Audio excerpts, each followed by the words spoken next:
So again, my name is Huma Sayed. I co-lead our housing committee at Afghan Refugee Relief, and thank you all for being here today.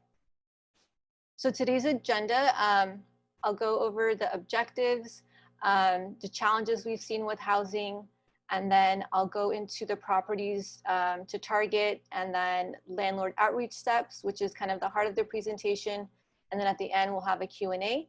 But those of you who are new to Afghan Refugee Relief, just to kind of give you an introduction to who we are and what we do. We are a grassroots organization made up of mostly Afghan Americans, and our mission is to help resettle incoming Afghan Afghan refugees, and we help with all aspects of the resettlement process, whether it's food, clothing, housing, furniture, medical, dental needs, employment, anything really that comes up. We help anyone that reaches out to us. So we are, if you're new to ARR, welcome, and we're happy to have you, especially on the housing committee. So today's objective, like I said, we'll just go over the steps we've used to find housing. Housing has been a challenge for all the resettlement agencies and organizations that have been looking. It's been a challenge from the very beginning, and now more than ever, the demand is really high as these deadlines are quickly approaching. Families in hotels have to leave for one reason or the other.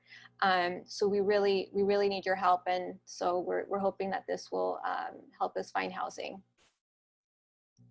So why are we having challenges? So the main reason why we're having challenges is because our newly arrived families don't meet traditional qualification requirements.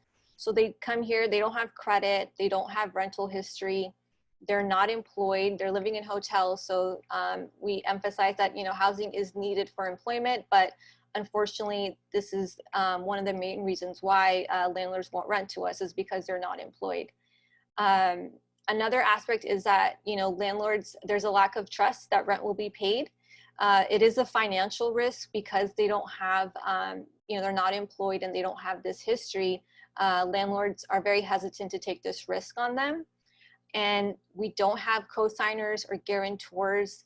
It's very rare that we do, which is another reason why it's been challenging. And then the pandemic has really made the housing situation more challenging. It's very hard to evict families right now, so landlords make it really hard to let families in. So, and then of course, SoCal living cost. It's incredibly expensive to live here. Costs have just gone up. Demand for housing is up, so the cost is a lot higher, and there is a lack of affordable housing. So these are the main reasons why we face challenges. So you can imagine how difficult it's been. So very early on, we learned that apartment complexes would not be a good fit for our families. These complexes are managed by larger management companies, and they have pretty strict qualification requirements. And because of fair housing laws, they can't really make any exceptions. So there's really no flexibility. In the rare occasion that we have guarantors, we will go to apartment complexes, but again, that is rare situations. And then we learned that private landlords would be our best bet. We've seen the most success by targeting private landlords. These landlords have the flexibility to rent to whomever they want. So we have an opportunity to kind of convince them to rent to a newly arrived family. So this is our opportunity to find housing, and so then the rest of the presentation will kind of go over how to find these private landlords and properties, and then how to talk to them and really explain the situation. So this is an outline of the 5 steps that we do for housing. The first step is to actually find the properties hosted by the private landlords. So you can use Zillow. HotPads is what I use. I tell people I'm a walking advertisement for them at this point. I constantly tell people to use it. But since we have a growing volunteer base to help with this, we probably will want to use different websites. I think Facebook has something, probably Craigslist, anything like that. We got to really think out of the box for this. And then we will find these properties listed on these websites. And then once you find the property, you'll reach out to the landlord and explain the situation. You'll either call them, which I think is the best way to do it, but you know, not everyone's schedule will allow that, so it really depends on you. Or you can send them an email or message. On HotPads, it's like a message on their website that I send out. I have this like generic template that I use. But if you're able to make a phone call, I would highly recommend that. And then from there, you kind of, you know, introduce who you are and what you're looking for. You'll answer any questions that they have, and then you'll provide details as requested. You know, every landlord has different fears, and you know, so they'll ask different questions. So you just kind of answer them as they come up. And then most importantly, you know, even if they're empathetic to the situation and the refugee crisis, you know, they still want to make sure that they're getting their money. So this is how you'll convince them. You just got to reassure them that they will get rent. And then, you know, we'll go over all of the different ways that families will pay for their rent. But this is really where, you know, the convincing part comes in. And then once they agree to the situation and to rent to a family, you'll schedule a tour. Whether you're going to go look at it, whether the family or the case manager will go, somebody should go look at the physical property and see if the area and the house is a good fit for the family. And then once that's all good, you'll fill out an application, or we might take it from there, but we fill out an application. We coordinate the lease execution with the landlord, and then we coordinate the move-in. So the first step is finding the properties listed by private landlords. So this is the technique that I use. We probably will have to get creative, like I said, because I don't think everyone should use this. So hotpads.com or equivalent website. So on HotPads, there's this rent by owner filter, and you know, other websites might have a equivalent type of filter. So we'll have to, you know, look into that and see what we can do. But this really helps us narrow down the properties that would potentially be a good fit. Because most of the time there are, you know, there's apartments and, you know, properties listed by larger management companies. And again, you know, those are not going to be a good fit because they have those strict qualification requirements. So these rent by owner filters, and that makes it really easy for us to kind of narrow it down. And then there's also an alert notification on hotpads.com that I use. So I've set up alerts for properties that kind of fit the criteria that I'm looking for. The alert is set up by city. So, you know, you select like what size unit you're looking for, what price you're looking for, and there's other things you can filter out. But anytime a new property is listed that meets your criteria, you'll get like a message or an email, depending on the notification. And so that really makes it easy. So instead of you having to go look for it, it kind of just comes to you, and then you reach out to the landlord once you get that notification. So once you find a property that is a good fit, you're going to send a message or call them and introduce the situation to them. So this is the actual language that I use right now. It's gone through a lot of edits and updates, so, and I'm sure it'll continue to be updated. But right now, this is what the language that I use. So I just introduce, you know, who I am, what I'm doing. This gray area will be, you know, if you're a volunteer, if you're, you know, case managers have used this template. So it really depends. For us, it probably will be volunteer. You explain the situation, and then the state funded program is the ASIP program. So this is relatively new. We'll go over that in detail a little bit later. And then I can provide more information or more details upon request, and then thank you for your consideration. So it's not very detailed, but it does explain it. And any landlord that is willing to rent to, you know, a newly arrived family, will respond, or hopefully does respond, I think you would get a faster response or more response if you called. You know, emailing and messaging can be looked over so easily. So calling is definitely, I think, the best method of communication. And then I also want to point out that I intentionally did not use the term refugees.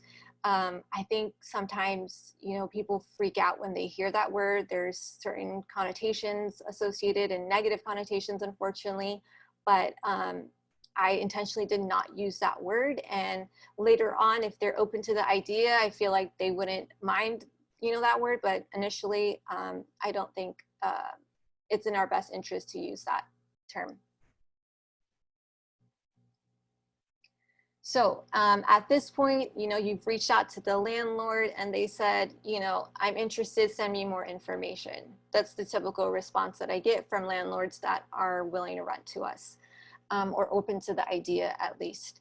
And so either they sometimes do provide me with their personal email. If not, we communicate via the HotPads website still. And then this is the message that I send them. I just give them more information about who we are, introduce ARR to them, and then explain our challenges with housing. And then also the ASIP program, which is where most of the funds will come from. And then their contact information so they can reach out to you directly if you have more questions. And then here, you see this little asterisk, I said attach ASIP letter. So ASIP has this kind of like one sheet fact sheet about who they are, and it also lists the incentives for landlords and real estate agents.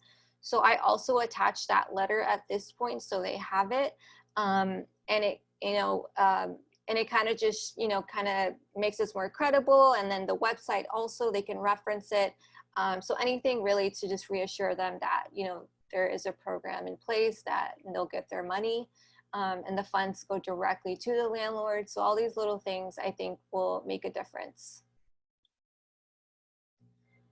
And then next part, so how will families pay for rent? So this is probably the most common question you will get from landlords, because again, even if they're empathetic and they want to help, they still need to get their money, and they just need to make sure that, you know, that rent will be paid.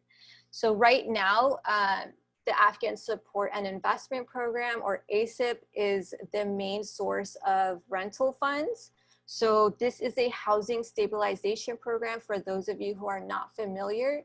It's a state-funded program, and the state has delegated the Catholic Charities of San Diego for Southern California to distribute the funds. It provides up to 12 months of rental assistance. So it's a really great program.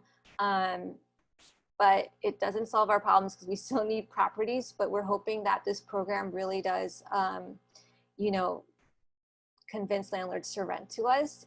The program also may provide deposit and utility assistance.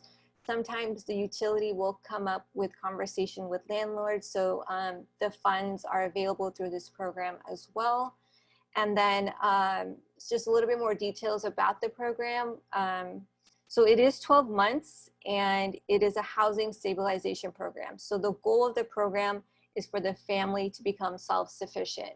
And how they've structured the program is that any family that initially qualifies will get 3 months of assistance. So the program pays for all of the rent except for $50.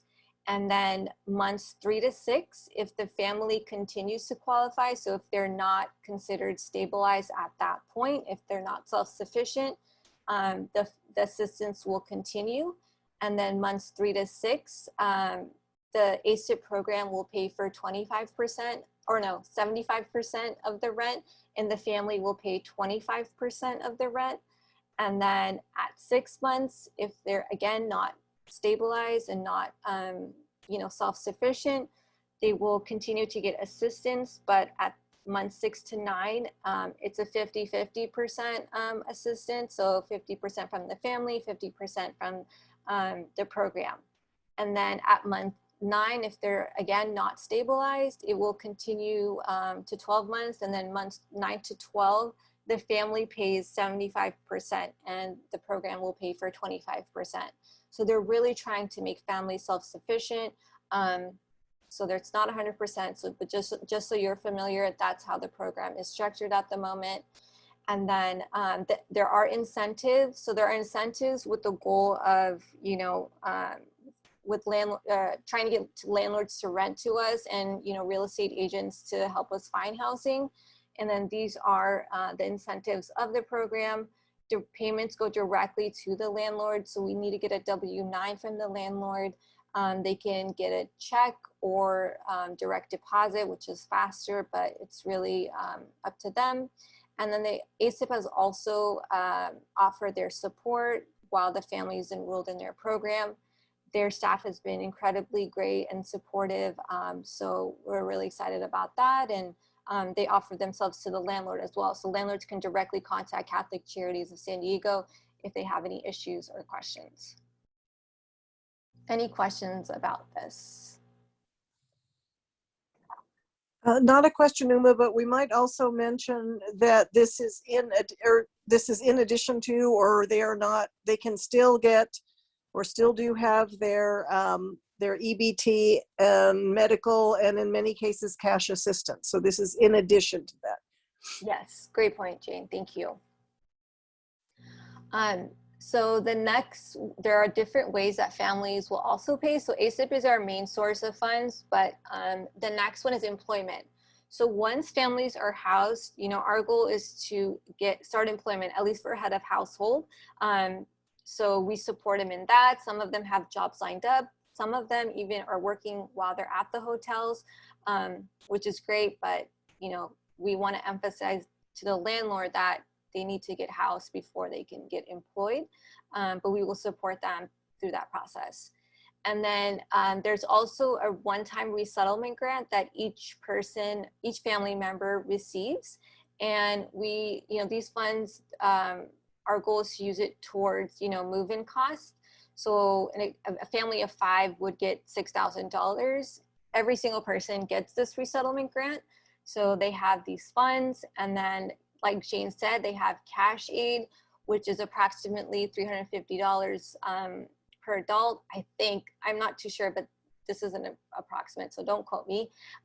So they have this ongoing assistance as well. And then other nonprofits, including ARR, also provides assistance on an as-needed basis. So the family has a lot of safety nets that are supporting them, and, you know, we want them to succeed. We want them to be self-sufficient. So they have a lot of people, a lot of organizations in their corner, and we want to convey that to the landlord as well, because they will ask, you know, well, what if they're not what if they don't get employed, and, you know, what if they can't make it? So we want to emphasize that, you know, they have a lot of support, and we're here if they need it.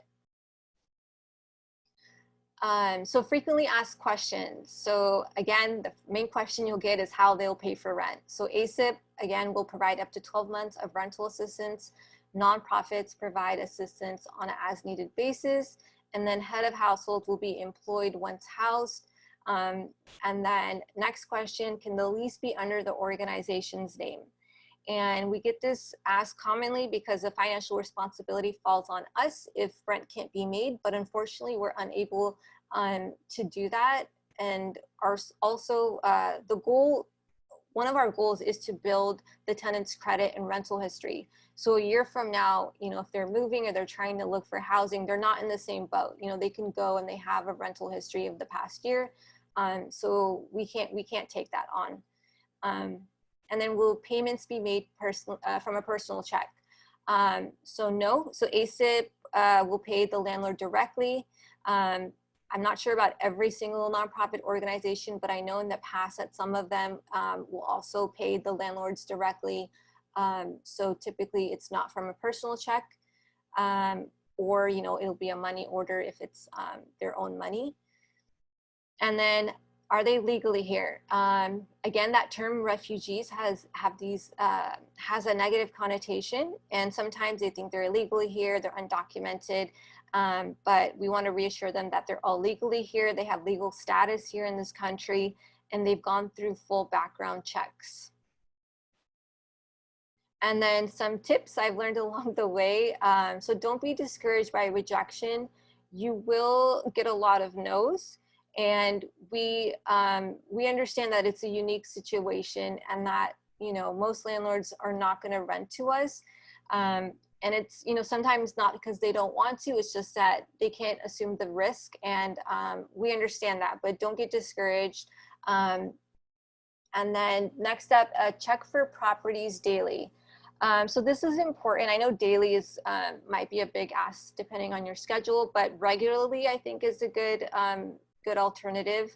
And the reason is because we really want to contact the landlord early on in their posting, because right now landlords are getting a lot of applications for their properties. So if they have 20 applications, there our chances of them renting to us, it decreases a lot. So our goal is to kind of get to them early on in their posting.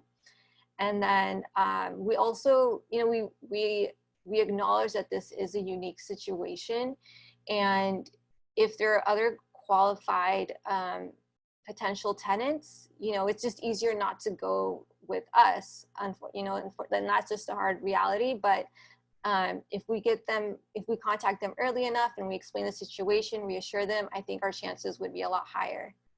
And then educate the landlords on the situation. It's again, it's a unique situation. It's a lot of information. So just kind of explaining the situation is going to be really crucial. Explaining that housing is necessary for employment, and then be confident that the tenant will make the payment. Explaining the different methods of payment, emphasizing on the ASIP funds. And then being confident is really important. If you're kind of wishy-washy about how rent is going to be paid, the landlord is not going to rent to us, because they're already hesitant. So if they see hesitation from us, or if we're unsure, they're not going to rent to us. So just be confident in that. And then allow them to lead the conversation. So there is a lot of information we could provide every landlord, but it's overwhelming. So let them ask the questions. Whatever fears they have, it'll come up in these questions, and you just answer them to the best of your ability and reassure them. But don't go out of your way to explain things if they're not concerned about it. And then last bullet, it's a case-by-case situation. I've outlined these steps and my, these generic messages that I send, but every landlord is unique. Every landlord will have different concerns. So just understand that it's not going to be all the same.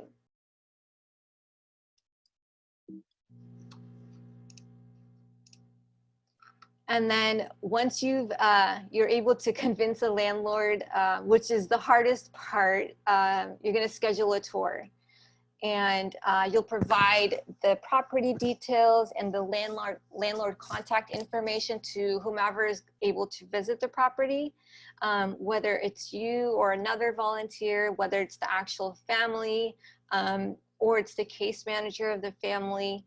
It's really important that someone tours your property to make sure that the area is a good fit, and the house would be a good fit.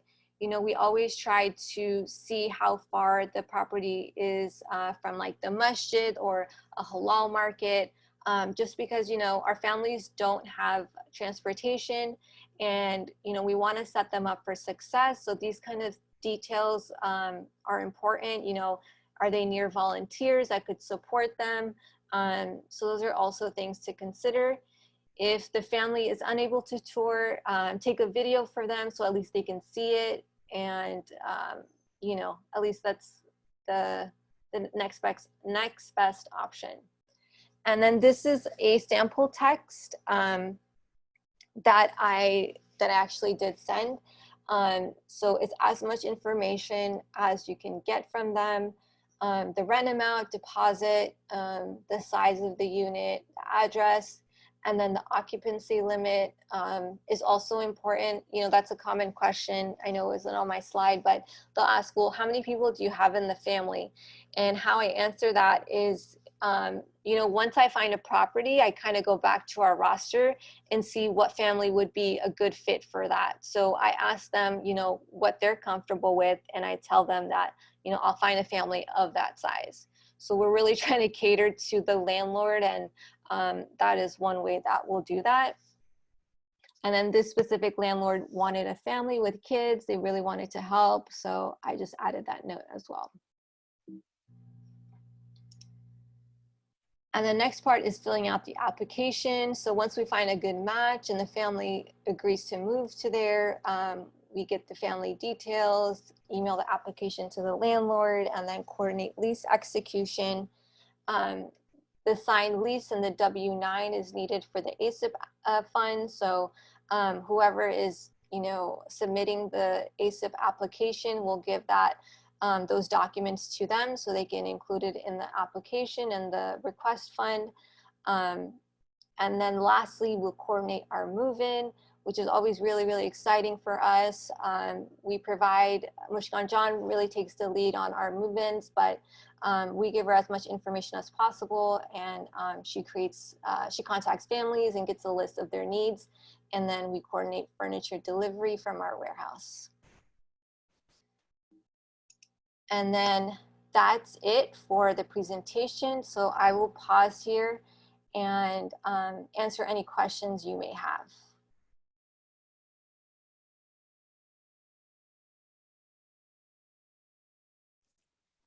This is Siobhan. I had one question. Yes. When we sorting out for a property, is there any limit rent that we look for? You know, like, is there, you know, how much will be provided in assistance, you know, to the refugees? Yeah, that is a great question. So the ASIP program right now, they're allowing 20% above fair market rate. There's a website where you can look up how much that is. We can share that with everyone, but there is a limit, and we always say the more affordable, the better, because once the assistance runs out, we really want the families to be able to make their rent and not struggle. Okay. A great question. Thank you. Hi, my name is Zarsanga. I just wanted to know, are we going to get these slides and then the asset sheet? And also you said this, where we can check the 20% above fair market. Are we going to get all these in our WhatsApp, or or we should provide our emails? I don't know. Are we going to get all these? Yes, definitely. I will provide these resources. It's important that you have it. So I will share it in our chats, and I can also email them to you. So definitely, though, I will get them to you one way or another. Okay, great. Thank you. Also, another question, are we going to get any details? I mean, I don't expect like that, but, you know, for how many people we are, if it's 2 bedrooms, is that type of information shared with us? Like how big of units that we need? Yes. Yeah, we can definitely provide that information. I think how we'll organize it is we'll assign cities to each person, because we do have specific cities we're looking for. And then once we do assign that, we'll let you know what size properties we need. Okay, got it. Hello, Salam. This is Shakriya Rashidi. I have a question.